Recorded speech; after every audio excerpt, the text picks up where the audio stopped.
Ayan, si nanay. Pechay. Ayan, nalilibang siya sa Pechay.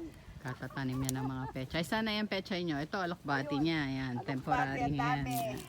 Para may pipitas na raw siya. Ayan, Mayroon gabi. ng talbos. Ayan, okra talbos.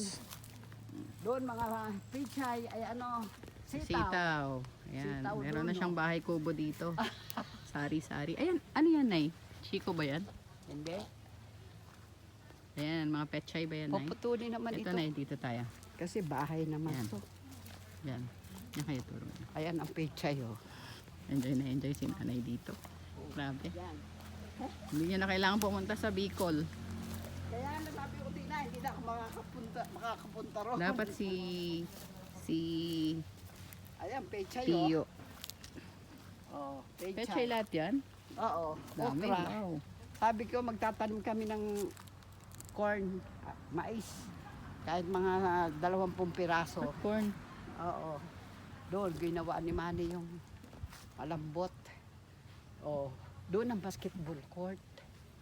Yan, kasi para may basketballan sila. Sabi ko matagal pa sa laki nito. Hindi, okay lang yan. Sandali lang yan. Pag natapos na yung bahay dyan na may tinitirahan.